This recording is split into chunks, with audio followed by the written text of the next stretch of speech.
Here's something that might surprise you. Studies show that patients only remember about 40% of what their doctor tells them during a visit. Yet most of us wait until we're literally walking out the door to mention our biggest health concerns. Oh wow, that statistic really hits home. Just last week, I completely blanked on half the questions I wanted to ask my doctor once I got in there. Well, you know what's fascinating about this? Medical professionals actually have a name for this. They call it the doorknob phenomenon, where patients wait until they're reaching for the doorknob to leave before mentioning their most critical symptoms.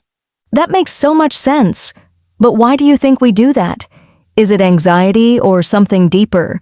Research suggests it's actually a perfect storm of factors. We've got time pressure. The average doctor's visit is only 18 minutes long. Plus that sterile environment that makes everyone nervous. And then there's this interesting psychological element where we tend to downplay our own health concerns. You know, I never thought about how that clinical setting affects our ability to communicate. Those fluorescent lights and paper-covered exam tables don't exactly put you at ease. And here's what's really interesting. Studies have shown that doctors interrupt patients on average within just 11 seconds of them starting to speak.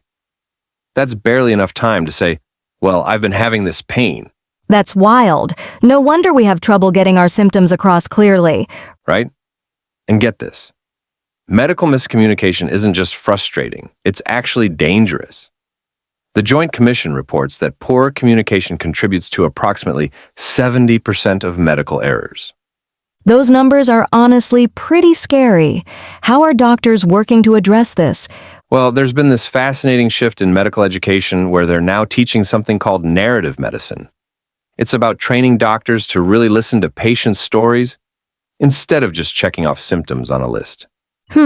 That sounds like it could make a huge difference in how patients feel heard and understood. Exactly. And technology is playing a huge role too. There are now AI-powered apps that help translate patient descriptions into medical terminology.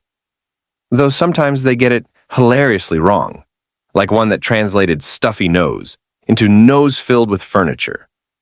Well, that's certainly one way to describe congestion. Laughs. But seriously, these tools sound really promising. They are, but here's what's really interesting. Despite all this technology, studies show that the most effective communication still comes down to basic human connection. Doctors who make eye contact and show empathy get significantly more accurate information from their patients. That reminds me of something I read about how different cultures describe pain and symptoms, like how some cultures use completely different metaphors for discomfort. Oh yes, medical anthropologists have documented this extensively. In some cultures, people might say their liver is on fire when describing indigestion, while others might talk about wind moving through their body to describe joint pain. That must create some real challenges for doctors working with diverse patient populations. Absolutely, and that's why many hospitals now employ cultural liaisons alongside language interpreters. But you know what's really fascinating? The medical profession is starting to recognize that these metaphorical descriptions often contain valuable diagnostic information. So maybe my angry butterflies having a mosh pit description of stomach pain isn't so silly after all. Not at all. In fact, research shows that patients who use metaphors to describe their symptoms often provide more accurate and detailed information than those trying to use technical terms they don't fully understand. That's actually really validating to hear. I've always felt kind of embarrassed about my creative symptom descriptions. Well, here's something else that might make you feel better. Studies show that even doctors struggle to describe their own symptoms when they become patients. It's just fundamentally challenging to translate physical sensations into words. That's oddly comforting. So what's the best approach for our next doctor's visit?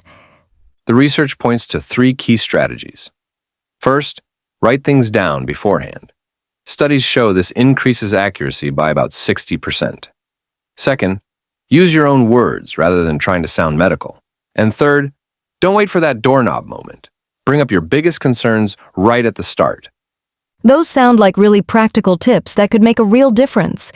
And you know what's encouraging? The healthcare system is finally starting to adapt. More practices are implementing longer appointment times, patient portals for follow-up questions, and even recording visits so patients can review instructions later. It sounds like we're moving in the right direction, even if we still have a way to go.